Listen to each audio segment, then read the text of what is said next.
Capítulo 13 del Evangelio según San Mateo. Los sinópticos tienen un capítulo en el que se dedican a lo que se llama la escatología. La escatología son las realidades últimas. Podríamos decir que esas realidades últimas hacen referencia al retorno de Cristo. Uno sabe que hablar de retorno de Cristo es una forma un tanto inapropiada, sino la manifestación de Cristo.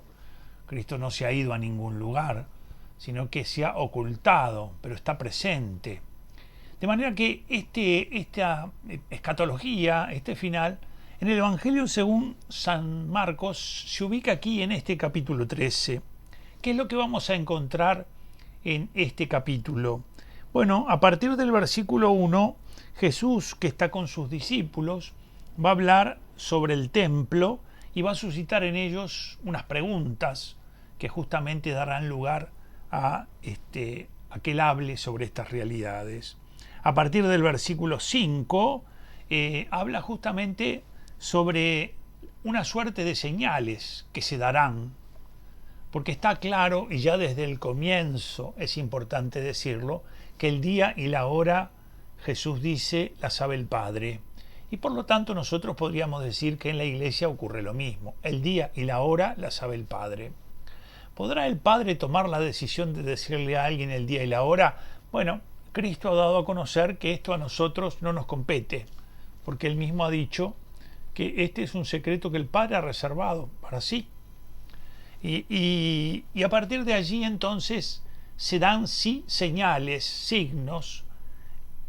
Castellani dice con esa sabiduría que tiene que lo que sí se nos ha dado a conocer es la proximidad, si está próximo, y que por lo tanto a partir de todo lo que a lo largo de estos siglos la Iglesia ha estudiado sobre esta temática, es más fácil al irse acercando al acontecimiento visualizar con más claridad los signos, no solo porque nosotros tenemos esa posibilidad, sino también porque vamos recogiendo a lo largo de los siglos esa sabiduría que está en los grandes santos y que nos van enseñando cómo debemos mirar y cuáles son esas señales que Jesús anuncia.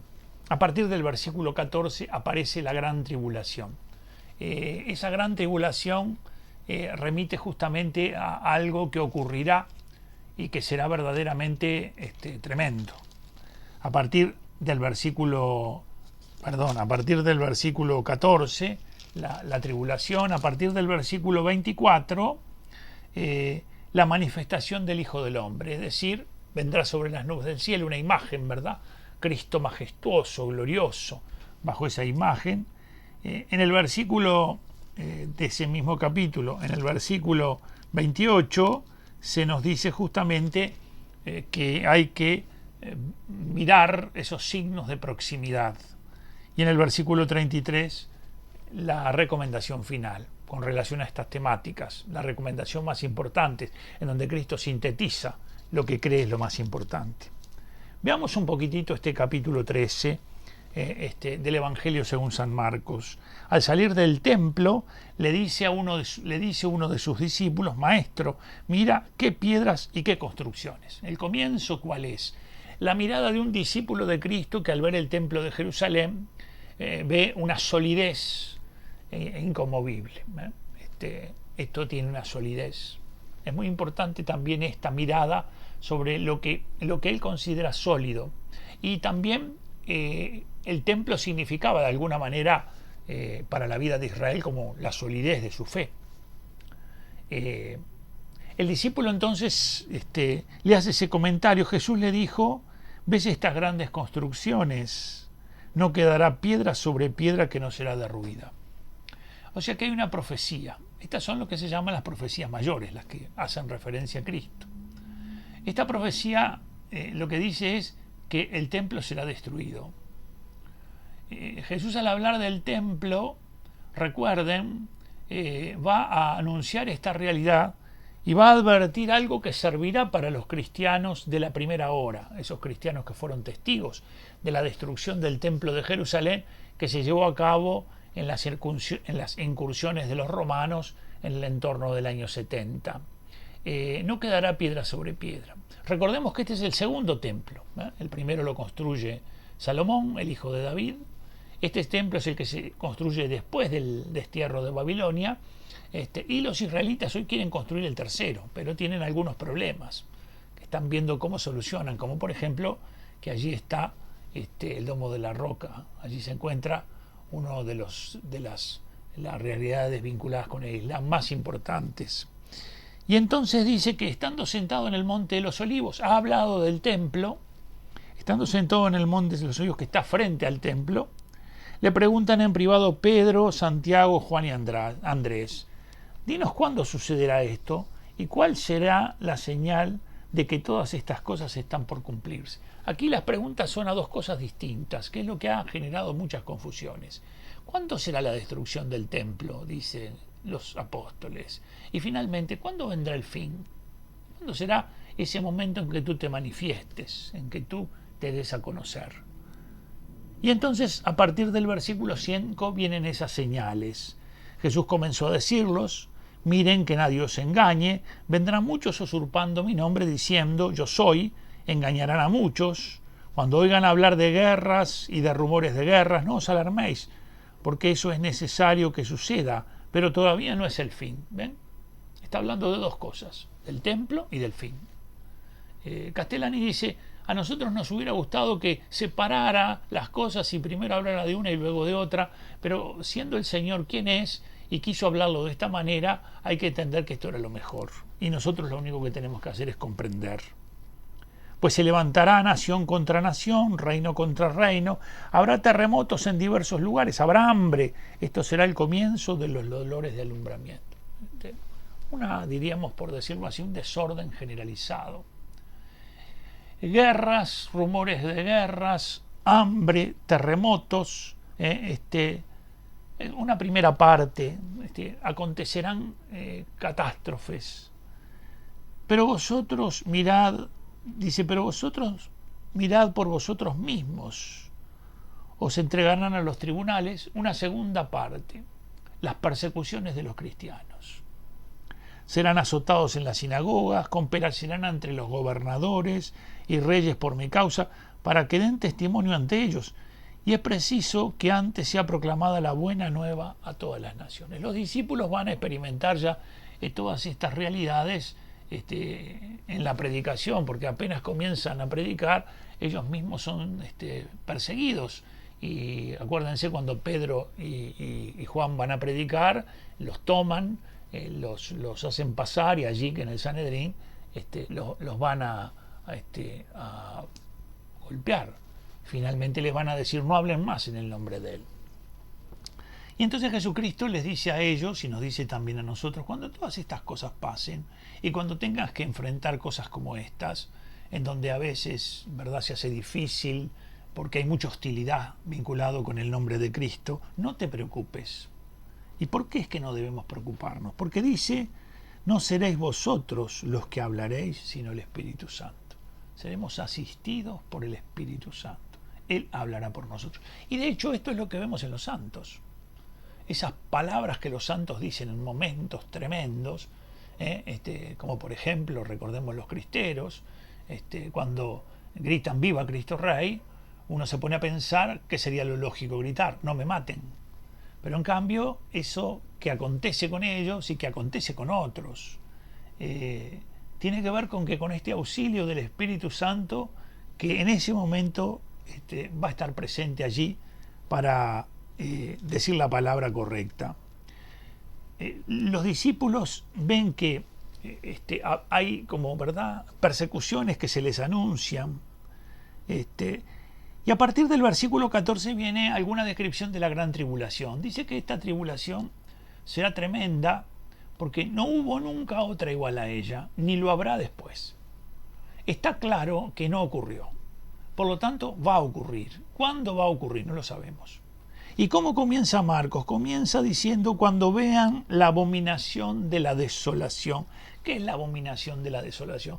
Es la expresión que designa la profanación del templo, es la expresión que designa cómo los griegos introdujeron la estatua de Zeus en el templo, es decir, cómo llegaron hasta el corazón mismo de la religión y cómo allí en el altar mismo profanaron las cosas. Entonces dice, erigida donde no debe, entonces los que estén en Judea huyan a los montes, el que esté en el terrado no baje a recoger algo de su casa.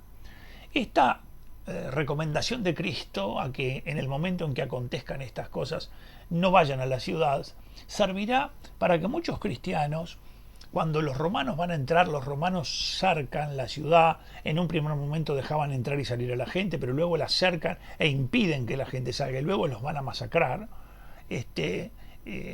van a irse a Pela, se van a ir a los montes. De allí que en las crónicas sobre esa agresión de los romanos contra los judíos, hará que no aparezcan grupos cristianos allí que hayan sido masacrados también. Y en la gran tribulación no aconteció, va a acontecer. ¿Cuándo? No lo sabemos. Será una gran persecución, como no la hubo, de un sufrimiento atroz contra los discípulos de Cristo. Y van a perseverar ellos, sí, porque eso se los promete Jesús. ¿Y cómo va a concluir esto? Con la intervención de Cristo. No hay nada que se pueda hacer humanamente hablando. Cristo intervendrá. Y por eso a continuación de la gran tribulación, entonces dice, mas por esos días después de aquella tribulación, el sol se oscurecerá, la luna, es decir, imágenes de lo que sería, mirándolo literalmente, un cataclismo, pero en realidad son imágenes que muestran cómo, ¿verdad?, lo que se avecina, lo que viene, es tan importante y tan grande que aún todas esas realidades que parecen inconmovibles van a verse conmovidas. Pero esto quiere decir que se va a caer la luna, que no quiere decir eso. Quiere decir que lo más importante es lo que dice el texto aquí. Dice, y entonces verán al Hijo del Hombre que viene entre las nubes con gran poder y gloria. Jesucristo presentado bajo la imagen del Hijo del Hombre. Ese juez de los últimos tiempos que viene a separar las cosas, el que se le entregó el poder, la gloria, el reino. Eso mismo que el ángel le había dicho a la Virgen. El reino de este niño que va a ser engendrado en ti no tendrá fin. De manera que el Hijo del Hombre, y este Hijo del Hombre que viene sobre las nubes del cielo, lo que se manifiesta claramente es que lo verán todos. Todos lo verán en esta condición suya de Hijo del Hombre. Y en la perícopa siguiente, la que está en el 28, dice de la higuera, aprended esta parábola, cuando ya sus ramas están tiernas y brotan las hojas, sabéis que el verano está cerca. Y Jesús aquí aclara qué quiere decir con esta enseñanza. Dice, mas de aquel día y la hora, nadie sabe nada, ni los ángeles en el cielo, ni el Hijo, sino solo el Padre. Pero ¿qué es lo que sí puede decir saber la proximidad? Estamos más cerca. De hecho, estamos más cerca. ¿Cuán más cerca estamos? Obvio que de los del comienzo, mucho más cerca. Pero estamos en una cercanía tal que podríamos decir que será mañana, pasado, otra pasado. No podemos decir eso. Lo que sí podemos decir es que estamos en las manos de Cristo. Y entonces la recomendación, la más importante de todas, ¿qué es lo que se les recomienda a los discípulos para enfrentar todo esto que se va a avecinar o que se avecinó con la llegada de los romanos, con la destrucción del templo, con la huida a las montañas o con esa persecución final? Les dice, estén atentos y vigilen. ¿Cuál es la actitud cristiana? La vigilancia. ¿Y qué quiere decir la vigilancia? Muchas veces yo me lo he preguntado. ¿Qué quiere decir vigilar? Vigilar quiere decir vivir cristianamente. Quiere decir tener una atención del corazón a las cosas de Dios. Una atención del corazón a las cosas de Jesucristo, tu Señor, tu Maestro. Eso que te ha enseñado, vívelo. Y en la medida en que lo vives, estás vigilando. En la medida en que perseveras en sus enseñanzas, en la medida en que tú vas lentamente presentándote delante del Señor cada día, siendo su testigo, aún viendo incluso que a veces lo que tú haces te parece poca cosa, entonces tú estás vigilando. Tu fe está activa, tu esperanza está activa y tu caridad está activa. Y estos son los tres dinamismos principales de la vida cristiana. No se trata, por decirlo así, de imaginar una suerte de fortaleza en donde el que sube se para allí y mira en todas las direcciones y da vueltas, o de una persona que por las noches se levanta para mirar. No se trata de eso. Se trata de vivir en amistad con Dios, de vivir en unión con Cristo.